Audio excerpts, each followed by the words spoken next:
Hello everybody, this is Project Alpha. My name is Nikolai Feldman. This is War Diary with Alexey Arestovich. Alexey, hello. Thank you for joining us. Good evening. All right. I would like to start today with the map of Pokrovsk because there are a lot of estimations, the collapse of the front, a lot of things that people discussed back in March. Now, regardless of the successes in Kursk operation, these fears are still raising their heads. So I would like to analyze this part of the front and hear your opinion whether it is a collapse or not. All right. Do we want to start exactly with that protrusion now? Right. Everything related to that event. Okay, then let's zoom out a little more. So this is a typical action common to Russian command that was devised back in 1944, and ever since it was used everywhere by the Red Army. Look, they are attacking Pokrovsk, and you can see there is also an attack towards Kurakhova and Konstantinovka up north. So they create these three incursions, and then they try to encircle the troops between them and cause the collapse of our front. That is the ideation. How difficult it is to realize that vary. They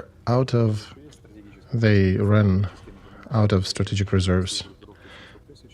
With the current numbers of 700,000 for their overall group, everything above 100, 150 is strategic. Operative is somewhere between 50 and 100,000 troops. They still have about 60,000 troops left to maneuver, and that's what they're push them, the group of troops, so-called center, and that's the ones that are creating these incursions. That's why they have to withdraw some troops from Chasiv Yar. Don't move it away from Pokrovsk yet. They still attack Chasiv Yar a bit, but they had to withdraw some troops to create that concentration in Pokrovsk. And that's their main area of attack. Now, as observers are commenting from the front in that part, the tempo of their attack has really slowed down, and they're adding more steam to this lower incursion below Pokrovsk. The logic is simple. They cannot continue advancing and allow themselves to leave that road in there behind that road between Pokrovsk and Avdiivka. So they are now concentrating their effort on the south to close this road as well, because having this road on their bottom or left flank is a definite risk. So since they have some success now on that part of the front, they're very tempted to try to cut off our troops at the bottom on the line of Ukrainsk, Gernik, Kurachovka. You can see these three right below the Pokrovsk incursion, down towards Marinka. So this is the operation that they usually use to cut, to encircle the troops that they fight with. So this is more of a reflexive thing. They're trying to close this front. They're really tempted to do that. But at the same time, they do not have enough steam to continue advancing towards Pokrovsk and to try to encircle anything down in the south. Now, Russian command will have to make a decision whether they expend resources trying to encircle that little part of the front that's under the Pokrovsk incursion. And if they do, they need to bring more troops to support that Pokrovsk front. They will continue pressing as much as they can, because there they do have definite success. And since they do have success, they will continue pushing in that part. This is their logic up until they do not have any. And we're not talking about storming Pokrovsk itself, not even close. It'll take them some time to get there, and this time will allow us to continue wasting their resources and to intensify our efforts near Pokrovsk to build additional lines to help us hold it. So now we looked at what is happening. Let's see at what people are talking about. The main message now is that Ukrainian front is collapsing, that the enemy moves about 1 to 2 kilometers a day. That has never been so before. Earlier, they had to spend a month for the same distance to be captured. So if one analyzes all the data and tries to separate truth from falsities, there were several episodes very uncomfortable for Ukrainian army. The main was near Ocheretina when 115th Brigade failed to hold the part of the front that was well fortified, that was given to them. And then from, according to words of Mariana Bezugla, there was a very similar situation with a lack of logic in holding near Novgorodovka. So several episodes where our troops have basically left the fortified parts of the front that were prepared for them. They name a sum of different reasons. We named these reasons here earlier. New brigades that are just assembled, they should not be used at the hardest parts of the front. It's very difficult for them to learn as they go. And the areas of the main attack of the enemy, Pokrovsk, that's one of the areas you need to use more experienced troops. Here we have a potpourri of our troops. It's not just Ukrainian armed forces, there is also National Guard and the like. And some brigades that are considered to be old, they're still holding their front firmly. They continue to destroy the enemy. And a bunch of the younger brigades, they're starting to crumble.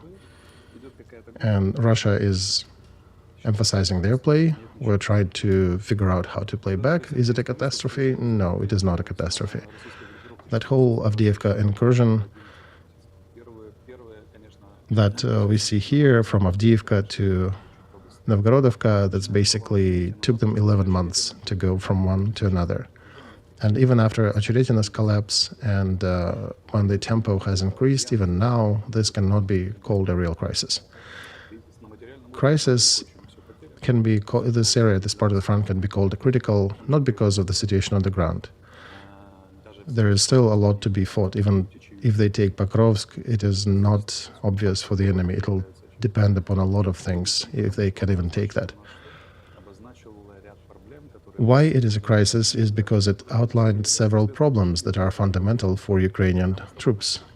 They're dependent on the decisions that we have not taken half a year ago, when we started to ring the alarm, and we've been warning about that almost in every stream, that our front will eventually start to collapse because of this. And these decisions can be cancelled within one day, but for whatever reason, they're not being. And apparently because our current command considers them to be right, when they're not. They need to correct these things. Alexey, let's also notice here that the whole fortified region of Avdiivka that took them so long to take, when we were talking that we are withdrawing to the previously prepared positions, fortified areas, apparently we did not have any. If we did, there would likely have not been any incursion on this part of the front. Is that so? Sorry about the connection. I did get your question. So yes, there were several cascade failures there, and since we have lost those settlements, we should not be crying over them. We should be figuring out how to hold the front. So once again, Alexey, is there a risk to encircle Pokrovsk, to go around it on the south and continue pushing further? Well, this risk is always there. The question is not about the border of Dnipropetrovsk district, the region, you can see it in dotted line there. This is not about this. They still need to figure out the situation on their flanks. So what they have to do, they go forward and then they have to take care of the flanks. Like we see now, they're moving their main effort towards the south, towards Kharkov. In order to successfully continue this with the big task, they don't have enough forces to go on with it. So of course they try, they do little protrusions, then they do try to encircle us, to push us from the bottom and the top, and I hope we do jump out at time. But to continue doing everything for them, to continue with incursions, with encirclements, remember how many fears there were about them cutting the road Pokrovsk-Konstantinovka, but they're not going there. They indicate some activity in this direction, but that's not the main effort of their fight. First of all, because we are defending our positions there well, we have good troops there. On the second part, they cannot be strong everywhere. They just cannot continue with everything at the same time. And yeah, they said that this is not the main road. There are other roads that supplement it. So they made their own analysis and decided that concentrating efforts on the south is more of a priority for them. The main thing now probably surprising, I guess, or upsetting, is that Russian troops on the front are now using the last of their resources. They still have some tactical, but on the operative level, they are running out of it. They, however, will need them everywhere, in Donetsk and Lugansk and other parts. And they have to make a decision about mobilization because they are running out of steam and out of people. And they're basically crawling towards Pokrovsk on the last of it. And if we, on our side, have not made obvious stupidities that we have committed during the previous year, there would have not been any incursions towards Pokrovsk. But we delayed our mobilization so long, and now we're harvesting the fruits of it. What should be done on this direction now, in your view? Well, Nikolai, it's not only about Pokrovsk. It is about the overall situation on the front and the condition of our armed forces, and mostly our military component, Ukrainian armed forces. So first component is that all brigades are being worn out. And instead of concentrating on prioritizing to refit them, we're not doing it. We're building new brigades. New brigades usually take about a year till they become truly battle-worthy. You cannot use them as the old ones on the directions of the main attack of the enemy or at the hottest parts of the front. They should be used on the secondary and tertiary parts of the front, where it's relatively calm, where they can prepare, train, get the right experience, get confidence. The other thing, we do not have operative level of command. There are temporary groups there are some corps, but there are no divisions and armies.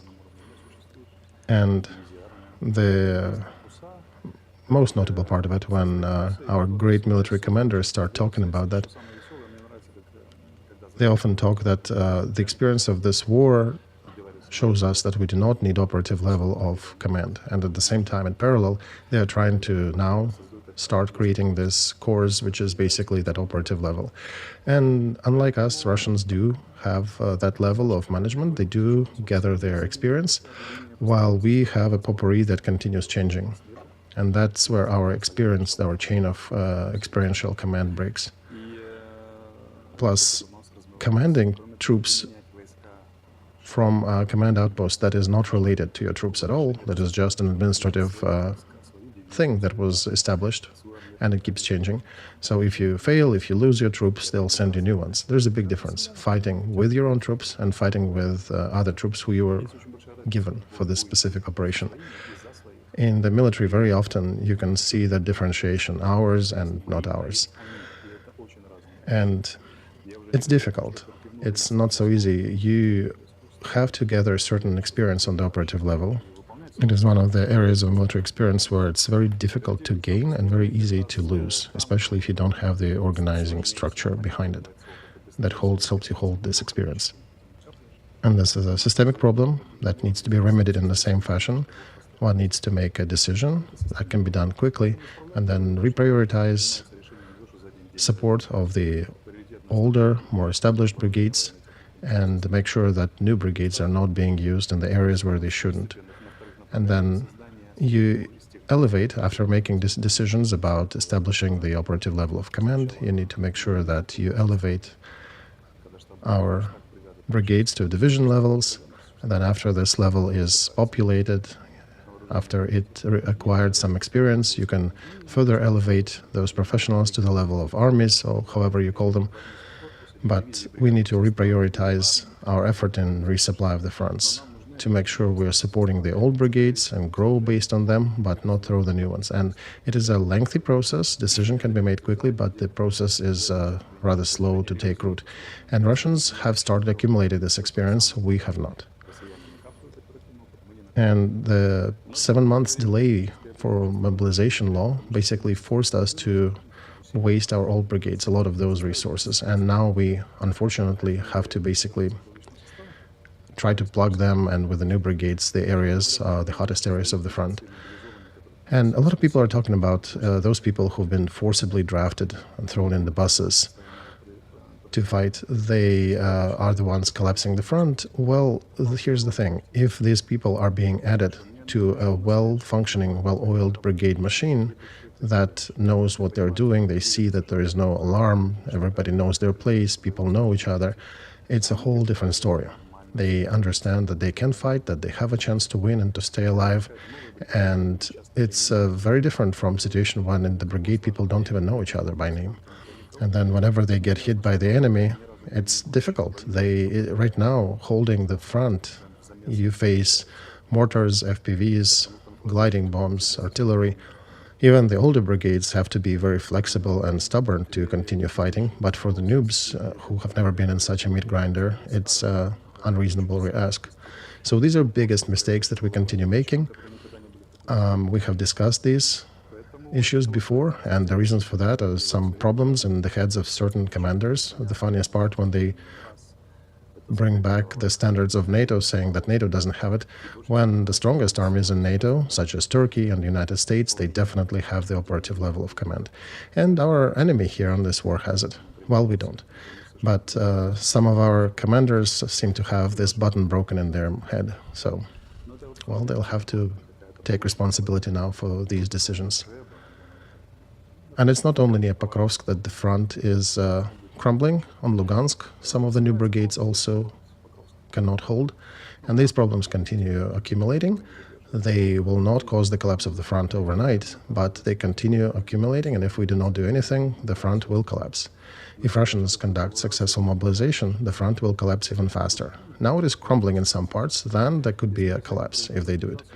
And instead of 1 or 3 kilometers a day, we may be facing a much faster rate of advance on their side. So these are perspectives. All right, as I understand, the risk of mobilization happening in Russia will be exacerbated after their local elections, which I think are targeting 9th, 10th of September.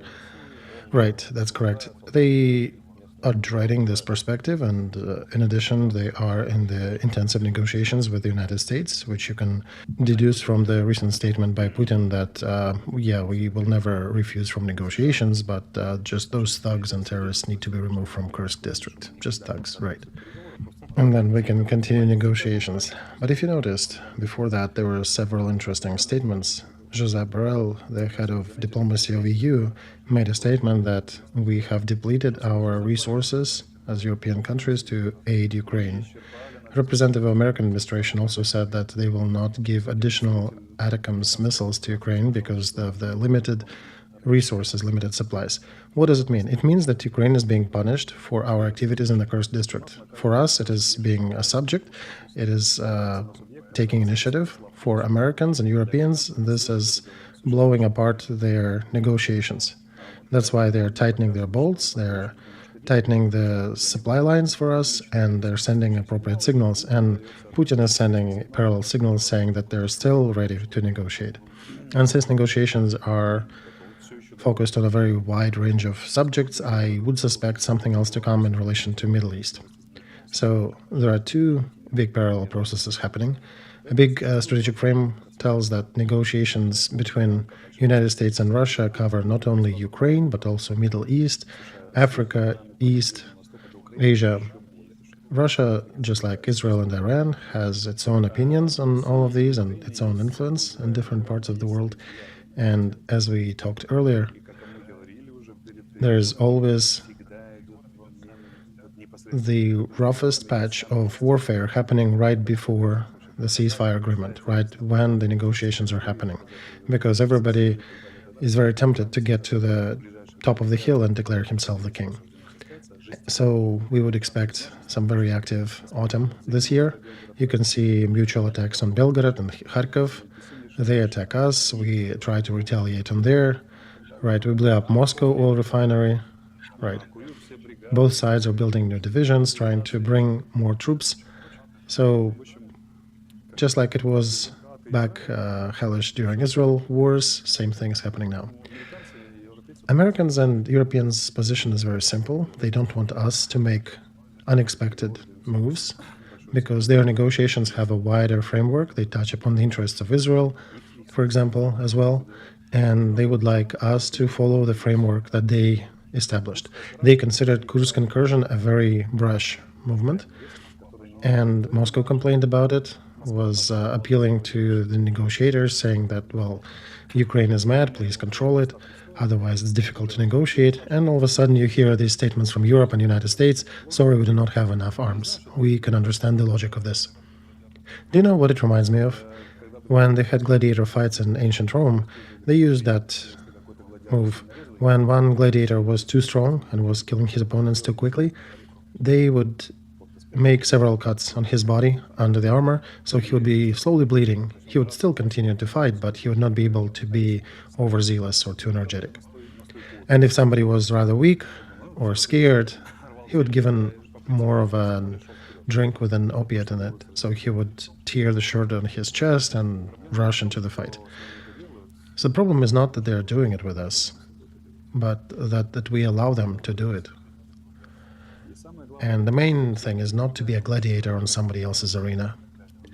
I'm absolutely sure, especially looking at Zuckerberg complaining that current administration was exerting pressure on his social media during COVID times, that in 2 to 3 years after all that zoo happening, there'll be interesting investigations, most likely in the United States, because political opponents will definitely try to uncork and shed light on these negotiations. So we'll learn more about how did they go, what was discussed, who was participating. But our so-called allies and partners, we need to understand, they are first of all allies to themselves. They always draw the rules of the game, and if we do not fulfill them, if we do not play by these rules, they get upset and they start to hinder our actions. So this is the situation we have. We are welcoming Kursk operation, they do not. And they try to put us on a leash, on a short leash. Now look, if they indeed limit supplies to Ukraine and Russia succeeds in mobilization efforts, we will really suffer on the front. Seriously. On the other hand, if Russia announces mobilization, well, it'll probably be a violation of the agreements with the West. So the West will probably add more arms to Ukraine in this case. And in these idiotic seesaws, we will probably continue riding for quite a while, because we allowed ourselves to not be the principal in the problem, but to be an object. And the main factor still, it's not FPVs, it's not drones, it's not the equipment on the field, it's about the presence of people on the front. We still lack numbers of people in our armed forces. People are asking, we have 1.3 millions, how come it's not enough? Well, first of all, army itself, the actual fighting units are only about half of it, 750. And look, we have 700,000 countering 700,000 from Russia. Except for we cannot hold all these 700,000 just on the Eastern Front. We have to keep them all around the border of Ukraine. And that's the secret to their overwhelming numbers in those parts of the front where they continue advancing. And I'm just warning our listeners that during the next couple months, you'll hear a lot of interesting news. There'll be rash motions from both sides, from Russia, from Ukraine, because both of them will be trying to show that they can. There'll be strange activities coming from allies who would be saying that no, we are not giving any arms, something happened, then all of a sudden they'll discover additional billion or additional set of artillery shells or more resources. So this is all mirroring what is happening with the negotiation process that continues to go, at least in their plans. What will happen on the ground, nobody knows. Both sides are preparing for operations at the end of this year and even going into 25. But in parallel, they're trying to come to an agreement. Will the Lord allow both sides to agree on something? Nobody knows. But there'll be a lot of strange motions related to it. Just like with Kursk, very heavy fighting, Moscow statements that they'll never negotiate, and then all of a sudden Putin comes and says, we never refused from it. So you get ready, you will see a lot of these eventualities happening, and if something is difficult for you to understand why, don't forget to pop in here, we'll try to explain. All right, so the basic scenario, Alexey, is that nothing will probably be over this year, even though most people do want it to be over. Right, Nikolai, I'm a skeptic in regards to these negotiations actually being fruitful, but I just know that both sides are making significant effort to continue. The pressure is being exerted on Russia, on us, and they discuss a wider range of matters, including Middle East, And America is doing everything for these negotiations to be fruitful. So, Alexey, sorry for interrupting you here. How does Kursk operation affect Israel's interests? Well, not directly, but the parties, they're trading Russian influence on Iran, their ability to hold Iran, to not get Iran into a hot warfare with Israel. So that's what's on the table. So they're trading with Russia on this. Yes, Russia definitely has a certain influence on Iran. It's not super defining, but they definitely do have it. Remember Putin, who came out and asked Iran not to retaliate too heavy for the assassination of their general by Israel. So this is a signal that is being sent that even in the public sphere, in the other regions, Russia has some influence. So basically, Alexei Putin is in some sort of a trade for the interests of Russia, and he is indicating that there is a price for him, let's say, betraying China and changing his position and bloc. I don't think we can talk about betrayal of China here, because China and Russia have very complicated relations, whatever is being said. But he is definitely ready to discuss on a certain series of conditions. We cannot accept these conditions because they provide an ideal position for Russia for the second round in 2028, 2030. That's a basic scenario for us that we see as probable and as a huge risk for Ukraine, for which we get an answer from our allies that we don't have ideas, money, and arms to support you. Let's come to agreement right now. Everybody is tired with this war. We have elections looming upon us. And in Ukraine, on the right side, we have statements from Stepanishin, our vice prime minister on European integration, who makes a statement that we will join NATO only with the borders of 91. We will not give a piece of Ukrainian land. Well, every time you hear that somebody is not giving a piece of Ukrainian land, just know that they are definitely discussing that behind the doors. But the basic idea is that Americans are pressing, exerting their weight and mass to make sure that if there is a chance to strike peace accords, that it will be stricken. Ukraine and Russia are trying to use the next couple months to enter this negotiation track at the most advantageous position. And you can see various different actions being undertaken, from attacks on the decision-making centers, blackmail in the Middle East, and things like Kursk operation from us. Well, tell us, please, then, what is the logic, then, to go to United States, to show where can we attack, and how to coordinate this possible attacks on the Russia proper? Why do that, even if they would never agree? Well, listen, Nikolai, we do need to help our allies to scare Russians with something, right? Even if that is not to happen, they, listening to us, can come to Russians and say, we are not allowing Ukrainians to attack your airfields or attack your refineries. We are trying to stop them, but, they may not fully listen to us. And we don't remember. Maybe we will give them ATACMS, maybe we won't. They're en route, so just give it a thought to your Russian partners. It's a typical story that lasts for about 2.5 years already. And one should note that if you're really carefully observing it, you can see the contradicting statements. No to using ATACMS missiles on the Russian territory. Then some politicians come out and say that, well, perhaps we will give this permission. Then Britain comes out and says, yeah, we can use Storm Shadows. And then the press comes and says, no, he was misunderstood, that was taken out of context, don't use it. Yesterday, Poles said that they won't be shooting Shaheds because it's a bad weather and it violates civil aviation rules. And today they come out, the Minister of Foreign Affairs makes a statement that these UAVs should be shot over the territory of Ukraine by NATO. So NATO has to intervene. It all depends upon the trade happening and negotiations happening behind the scene. And it all is going on the principle that we are ready to negotiate, but if you do not listen to us, then you will face very significant consequences. And that's what explains the cascade of these strange statements coming from allies. And you can see that, the contradiction between let's set ablaze another oil refinery or let's not allow Ukraine to do anything.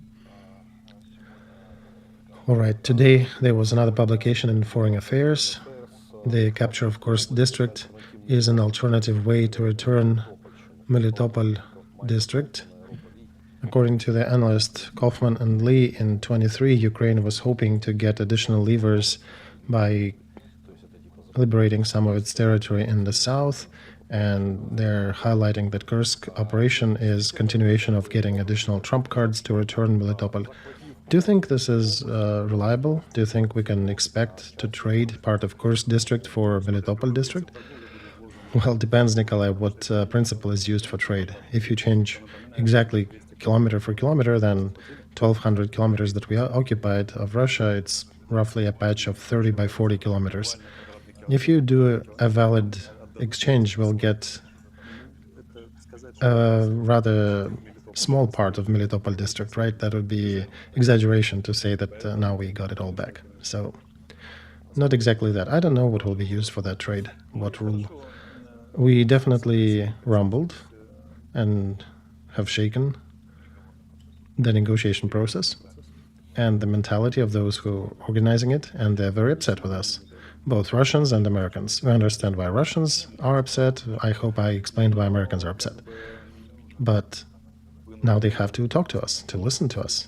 What are you going to do next? When are you getting out of Kursk?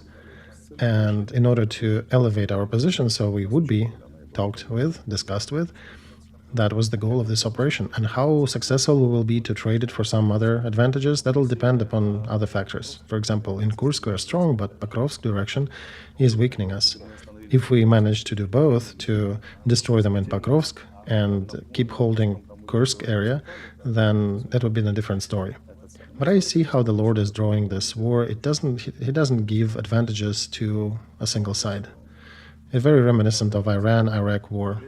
One side running, the other side attacking, and then the pendulum swings. None of the sides have decisive advantage. There are only some fairy tales about decisive advantage that you can hear from the statements of the officials on both sides, or some heart-burning patriots on both sides as well, who are declaring that they'll never forgive, never forget, never surrender. But on the battlefield, none of the sides has a real advantage, and everything is being done by all sides to prevent it from happening. So we are then an Iraq of that war. Right, we probably are closer to Iraq because Iran was 3 times the size of Iraq in population, was better organized. But there was 9 years of operations, 9 years of large-scale warfare. It went even as low as 12-year-olds going into psycho attacks on the minefields, attacking with all kinds of arms. USSR was helping one side, United States the other. China was getting involved a bit, Pakistan. But overall, none of the sides was afforded technical advantage. By different operations, each side tried to use different ways and techniques to obtain this advantage, but it was all for naught. Neither usage of gas or some strategic maneuvers, nothing helped. Well, in this logic, if Ukraine is Iraq, then President Zelensky should turn into some sort of Saddam Hussein and go capture Kuwait. Oh, you mean like Moldova or Hungary? Well, jokingly, but Western diplomats are not excluding different motions from the potentiality of Ukraine, because we've showed them that we can.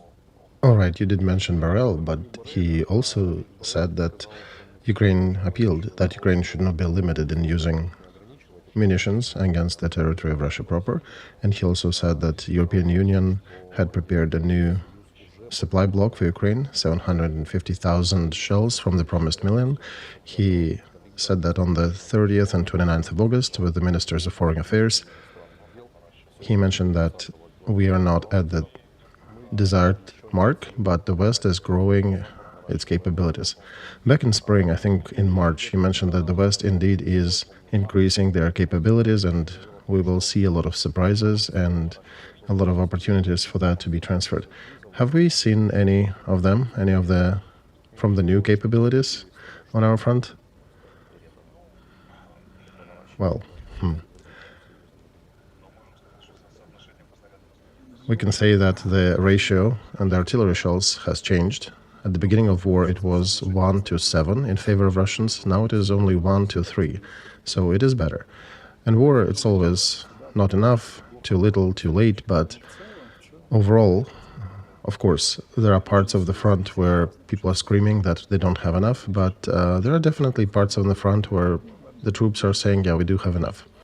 So it depends a lot not only upon the Western supplies, but also on the way we distribute this across the front. However, with our recent Kursk incursions, there is some cool down on the West to supply us more, and they're using this as a dynamic factor to trade for negotiations aspects.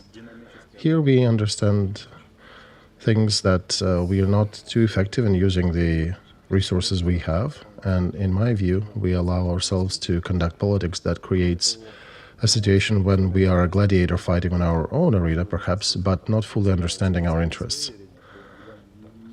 All right. You also said that we should not be allowing to treat ourselves this way. How should we allow to be treated? What, in your logic, what do you think is missing from what's happening? Well, first of all, this is a very long story, and however you look at it, I'll be repeating similar statements, similar messages. Collective security system in Europe, with the interests of the sides, starting from us and going to the rest, to the other countries. This is how we should be posting this question. Unfortunately, this is not how it is posted. There are screams about, yeah, let's continue till the borders of 91, till the utter defeat of our enemy, to Vladivostok, and this is not a realistic story, unfortunately. All right, so Ukraine should not be expecting new ATACMS missiles from the United States because they're limited, plus Ukraine will lose if United States will continue slow-walking aid to Ukraine. This is what Associated Press agency has written about. Deutsche Welle also joined in that communication. So tell us, please, I still do not understand, out of those 60 billions that were approved at the beginning of this year, then there was mobilization that helped to approve it. How much of that was transferred, actually? 6.2, I think, is still to be transferred, or used. But it deserves more digging because it's not on all 60 for war. Only 28 didn't designated to war. And there's also a big chunk of that money going to American manufacturers, so the pure financial aid to Ukraine is not that big. But on the other hand, there'll be a lot of resources. In 2 years overall, we received about $250 billion in different fashion, different kinds. Part of it is financial, right? You cannot, unfortunately, shoot with money from cannot load money in your guns.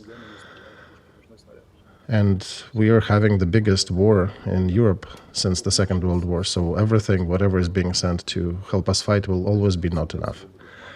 And there's a cascade of statements that we usually face. Some official will come and say that, yeah, we do have 700,000 artillery shells ready. Then somebody else comes and says, well, we do not have enough missiles.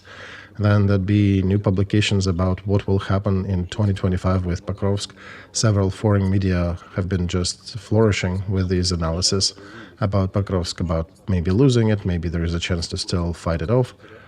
And the task of this is to pressure your minds, pressure your thoughts, to create additional pressure on this topic. And on both sides, by the way, on the Russian side, on the Ukrainian side. So the main problem, I still outline that we do not know, do not formulate well, what do we want. And acting according to a theory of games, there are only two options that work. We either have to put everything on military rails, and then everybody from young to elderly get to the fabrication machines and start making shells and military equipment until we win, or we need to start working with peace accords. We're not going neither way of these two. There is always that hypothetical carrot in front of your nose promising that just one more effort and you will succeed, and maybe one more. But we're forgetting that 90% of this one more depends upon our allies. And they press the button of supply, depress the button of extra supply, and they work according not to our plans, but to their plans. So we may be those Sviatoslavs sometimes, creating these incursions and brave maneuvers, but the size of our operations is determined by our allies. So the best action today would be something that continues to increase our independence. Right work with the military structures, with people in the army, with population, and here if we start auditing it, we figure out that everything is going in the different direction, wrong, not in the right way. Here's the situation that we are failing to acquire more independence. We're very slow at building up our capabilities. Real mobilization for this war is not happening. Real motion, according to this plan, is not happening. There is a set of some semi-measures that are usually resulting in semi-results. And that's what we have. Same thing in Russia, by the way. 1 second. They also want to show and to create a situation when people at large would not be noticing this war, so only volunteers go there and die there. The war is not people's war, and sanctions should not be noticed. But in the meantime, all the rhetoric is that this is the last war, the sanctions are huge, we need to collect ourselves to survive. They're making all the steps on certain parts to try to do that, but it's a duality, right? They're not really pushing for it too hard.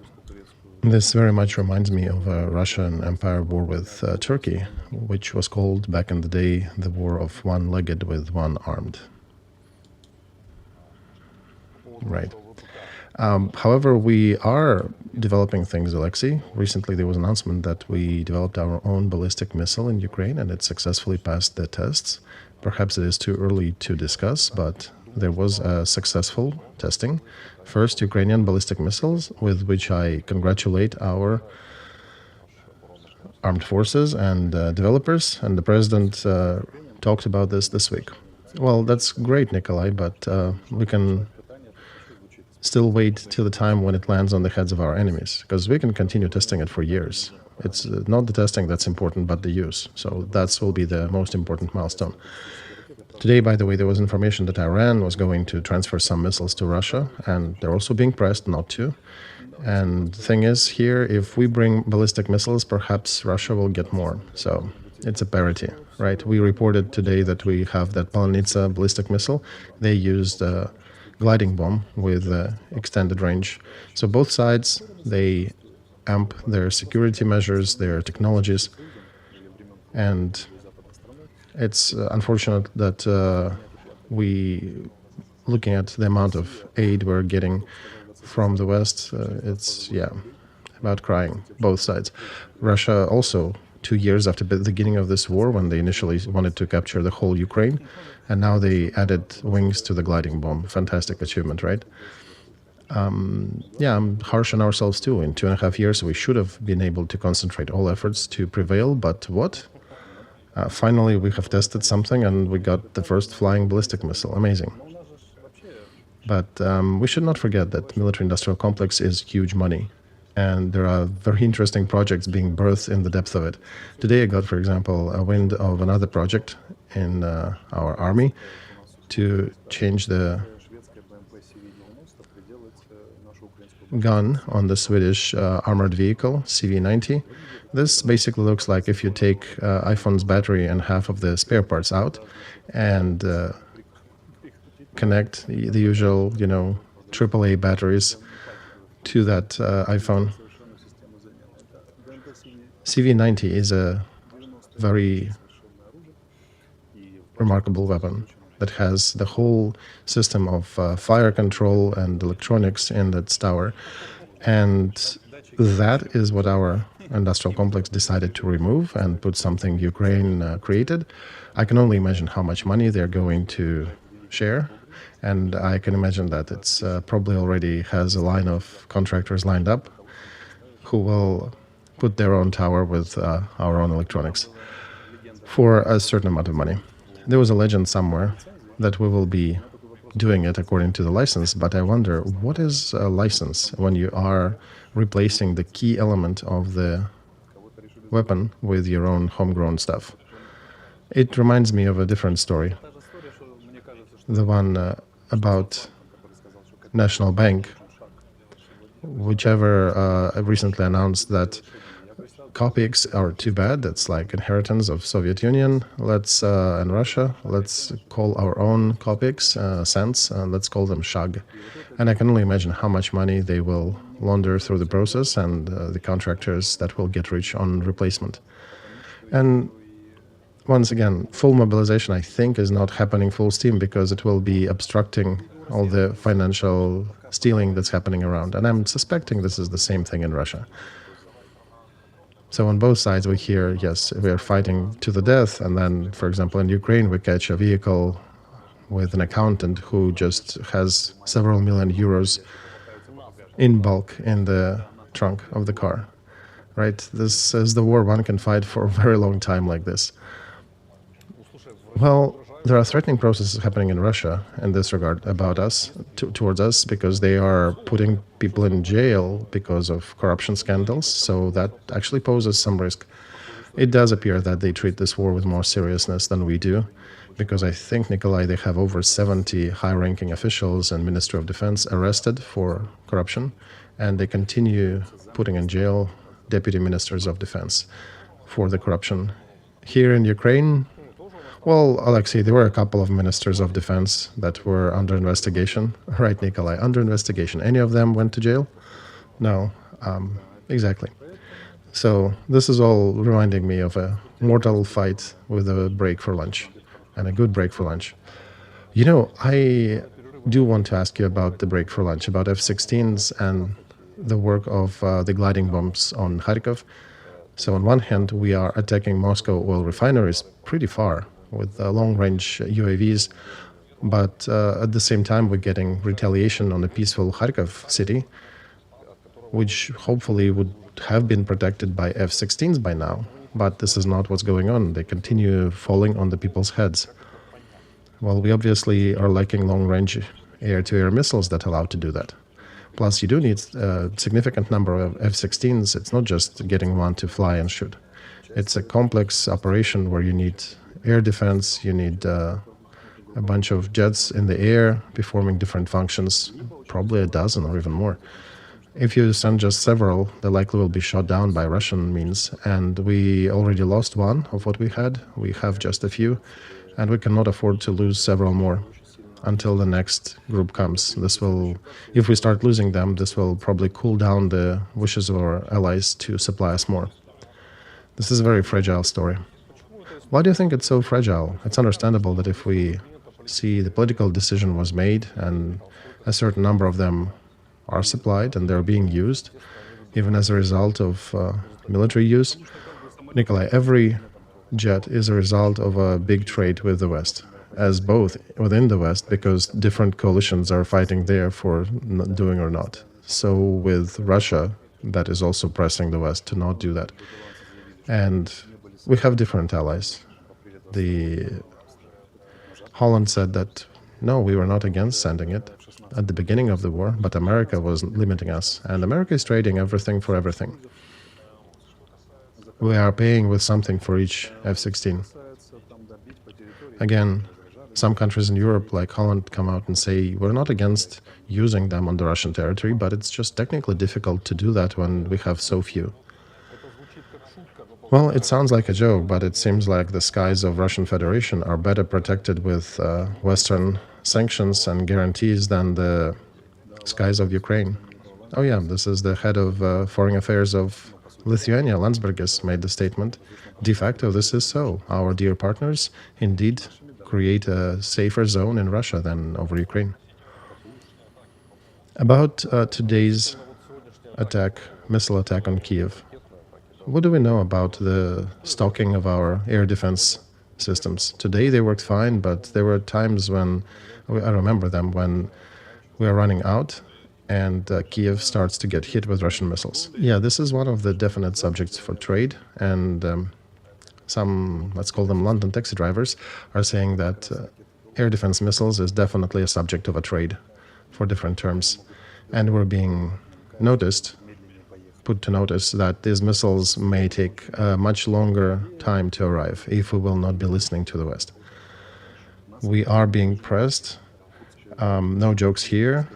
The West thinks that Kursk operation is a violation of agreements and tries to put us back in the framework. So what do they want? They want us to leave Kursk district? Well, no, they don't want us to leave. This is already a subject of trade, but at least not to repeat. So there would be no other Kursk incursion.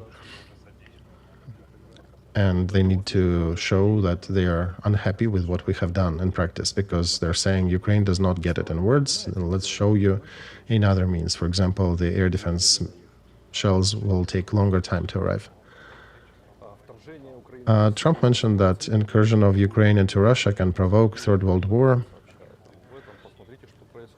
Look at what's happening in Ukraine. They are going to Russia. This can cause a Third World War. Before that, however, he did reach out to Zelensky and warned him not to pay much attention to the statements that he will be making in the next few months. But he does express his upset with our Kursk. Oh, no, Nikolai. Trump is not upset about Kursk. He is not negotiating with anything. He can say whatever, but he has no real power to negotiate. So here he creates a rhetoric trampoline, because his logic is, I will stop this war in a day when I get to power. And he is showing that, look, this is what Biden's administration or Kamala Harris's administration is doing. They're only making things worse. And I will make sure that all this worsening stops, and we stop the war once I get to power. So for him, it is a matter of debate and pre-election rhetoric. That's why he is using the fringe terms, Third World War, etc. Here, we should not be too concerned about that. So in your estimations, the punishment for Kursk operation, will it will it inflict our capability to defend our skies? If Russia will continue shooting missiles at us? Well, Russians are posting this question in this fashion. You cannot slow Ukraine down, we will continue shooting them up then. Americans are saying that, well, you cannot stop breaking our agreements and continue moving to peace, dear Ukraine. Then look, our missiles may take longer to arrive to you, or they still slow riding somewhere, or you didn't get the whole package. So this is a dual-side threat that is designed to put us in place. At the same time, when Russians start to be too agitated and start advancing faster, Americans come back to them and saying, well, all of a sudden these missiles are moving faster, and we found more here in Pentagon, and we actually found more, and they're moving to Ukraine today. Right? We were sitting here drinking coffee and didn't notice more, so we will be sending them to Ukraine. This is the dichotomy of double ultimatum that they're using against both sides, Americans and Europeans at large. But Trump only speaks about that in the open. He says, I will come, and it will start with a double ultimatum. He's talking about this in the open. And Democrats are doing differently. They say one thing in words, total support of Ukraine, but in business, they're using the same tactics of double ultimatum. And unlike Trump, who is more truthful, who is used to speaking the truth in this regard, Democrats act like this, but they don't show it. This is Kissinger's politics, same logic. They've been doing it with Israel and Egypt. They're doing it with Israel and Iran. This logic is still there, and current power in Washington is reincarnation of Kissinger's politics. They're all his students. And I'll repeat once again for those who may be watching us for the first time, the logic is simple. If you are silly enough to start war, we will put you in double dependence, both sides.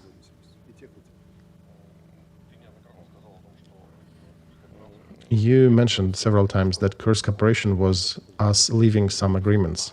Can I inquire about what these agreements were? Well, the general logic, the details will not be available until more investigations comes out after the war, but it will probably be something like Istanbul agreements, plus minus, and the logic was, let's slowly get to November without any brash movements. Remember the notions that do not hit on each other's energy systems, no long-range hits, right? Russia was abstaining from missile hits for about a month, right, while the negotiations were underway. Let's limit the frontline activity to just the frontline, stop hitting the peace population, peaceful citizens. Of course, there are some additional mechanisms in work, because once they strike agreement behind the doors, they need to also reveal it on the front to demonstrate that, yes, this is being implemented. And you can see that with the statements and with actions. The moment the situation gets worse and somebody does not fulfill the agreement, or one side thinks the other does not fulfill, you can see the escalation of statements, and somewhere behind that there is some threat of action.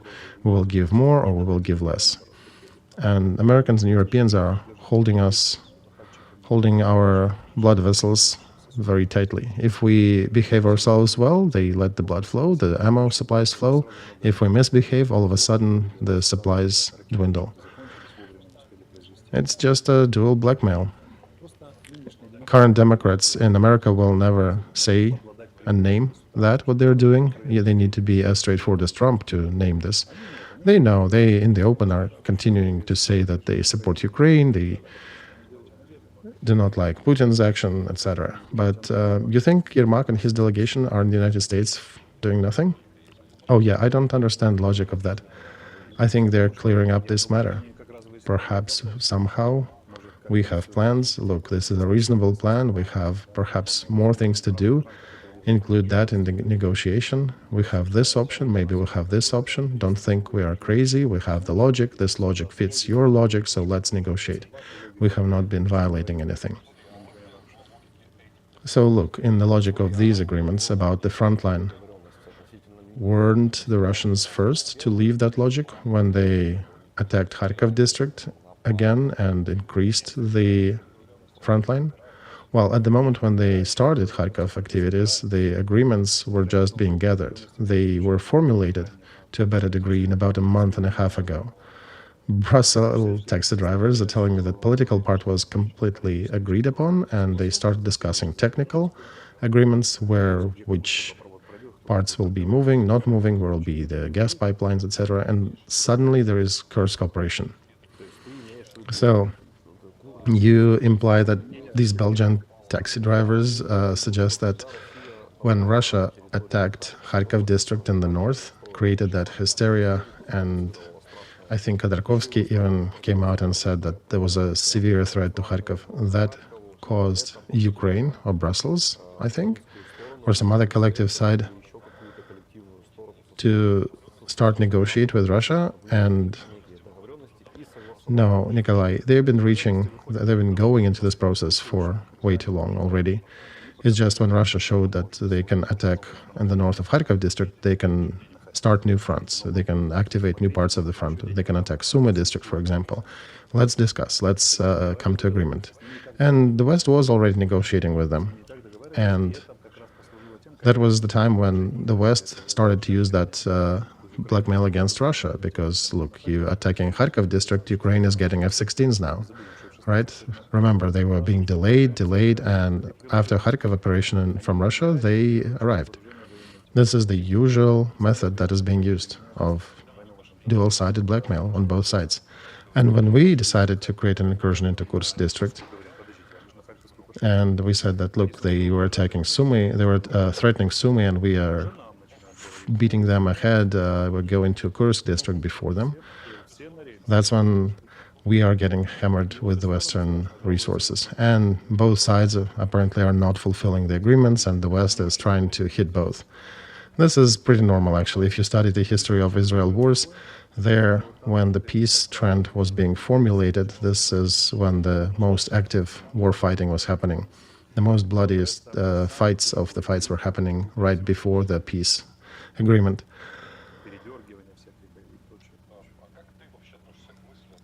All right, and what do you think about the thought about freezing of the peace processes that are not being done by the warring parties, but by some third parties, some collective Wests, collective United Nations? This only brings to the war continuing forever. Same Luttwak in his book Strategy and Logic of War, he is saying that if Arab-Israel conflict would not have been transformed and frozen and cancellations and ceasefires and everything, that would have been depleted already. Both sides would have depleted the war. And the war needs to be depleted by the warring parties and not by these freezing. Well, then the war loses potential to be manipulated. Luttwak and Americans have a very different approach. Luttwak was the security advisor in Reagan administration, and he's a realist. He's of the opinion that if you have an enemy, he needs to be finished with. I'm also a realist. For me, the extreme points are normal strategy. We either amputate the captured territories. Understandably, we'll never sign anything. We'll never legally acknowledge that this is Russian territory. We'll keep it ours on paper, but we will still fix the border right now as it is, and we'll continue to develop the part that we have. And the other fringe option would be then, okay, to hell with everything, concentrate all our efforts on the military-industrial complex, draft everybody, men, women, to production, build UAVs, and start the massive attack on Russia, kick them back till, as those kamikaze warriors, we destroy them or die trying. But this is the war of partial decisions on both sides, unfortunately, because the main mediators are Americans and Europeans, however you look at it. If we can look at it and say that Putin has perhaps more freedom than Ukraine, but still he is under the same spectrum of threats. And these moderators, they do not need the victory of one side over another, but they're more interested in getting both sides under control. And they're definitely more interested in getting Putin under control, because we are that enfant terrible, but we're still under control, and Russia is definitely under less control. So that's what they're trying to acquire. Do not let one side win, but to make sure they can control both. When Republicans come to power, perhaps that may change. Trump and his political advisors, they do not operate in the logic of control. They will be pushing to the end one way or another. They will be depleting the storyline to the end, either or. Current administration adores Kissinger's logic, and they continue creating mutual influences, mutual dependencies from agreements about a certain water source in the Middle East that, for example, ties both sides and weakens both sides of the war. And at the same time, when you create a system of agreements and influences, every time when they quarrel, they have to go to whom? To those arbitrators in America who will be helping them to figure it out. Of course, they can fight between each other, but any escalation just ends them deeper in the more dependency from the United States, one on the sanctions side, another in supplies. And that's what you can see, that Israeli army is definitely stronger than Hamas. But they're still fighting with it. It's been, over half a year, and 4 battalions are somewhere eluding them on the territory. And they're afraid of being accused as occupants, and while they're leaving and coming back and leaving and coming back, Hamas regroups. Hamas is more fluid. Hamas adapts. And it's just a Gaza sector. They're not fighting with the big monster like Russia. And Americans are the ones limiting Israel from finishing this war. And that's why Kissinger was a very honest person. He writes in his book, he refers back to the Arab-Israeli conflict. He's saying that we are against war, but if two sides are stupid to start the war, to fight, we'll do everything to make sure we control both. They're not good and bad. That's how they operate. They're superpower and they're interested in control. We can be upset at them for doing this all we want, but they are the people who, and we may be upset with them all we want, but they're the country that launched spaceflight. They can do a lot of things. They invent, they explore, and otherwise everybody is a scoundrel. It's just they have the space technology and advancement, and we don't. We are scoundrels without that. And Russia is even worse. So our goal would be, I think, to make sure that Ukraine is not a gladiator, that Ukraine is fighting on its own field as according to our own rules. I love America and Americans, but I do understand how they work. And unfortunately, a lot of citizens in Ukraine do not. They don't understand how it works. And they're still utterly puzzled. How come we're still not getting the supplies? Or at least a tenth of what they have, or having 1,100 Patriots, they cannot send 20 to us, because we would have been able to close our skies then. The logic is very simple. They do not need victory, they need control. Now the question, do we want to continue moving in this vector, or do we want to rearrange the agreement and perhaps jump off that control and solve our own interests? That demands our answer. For now, we look like a noble fish that has been gotten on a hook. It's not swimming anywhere. It's wobbling on that hook, but it's doing it with pride and dignity. And we can even go to Kursk. But these Kursk swings, they slow down eventually, and severe reality we have to face. After wiggling a little, wobbling, our pretty body on that hook, we can do things like that Svetoslav, right? But we still ultimately on the hook. And these scoundrels in Moscow, of course, they are superpower with nukes, etc., etc. But in reality, when America squeezes a little tighter, they feel real bad. When they misbehave, China stops trading with them on American request, even in their own yuans, not to get under sanctions. And then Nabiullina, the head of central bank in Russia, starts to have a heart attack. And Lipsitz and other economists are saying that Russian economy is going to be done with very shortly. So, yeah, it's a matter of control. We have went deep enough, and I'm afraid we won't be able to find an easy way out.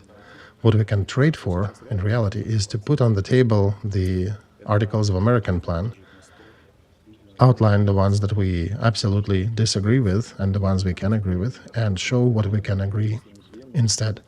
And this is roughly the trade that is happening with Russia on negotiations and what we should be doing on our side. And the matter would be to slowly, gradually match the lists of wishes and agreements on both sides. And we need to understand that if people who are siding with Kissinger's doctrine remain in power, the war will not be over. It'll be the matter of control, and it'll continue as long as we will be stupid enough to keep up the heated part of this argument. This is how it works. This is the price for not having the real ownership of situation, of not being the real subject. First of all, that's related to our own military-industrial complex. When you're fighting for somebody else's money, somebody else's arms, you can be triple brave, but there is always a corridor, there is always a limit beyond which you cannot go. So, low ceiling and very hard floor, right? Yeah, exactly. All right. And that's it for the first hour.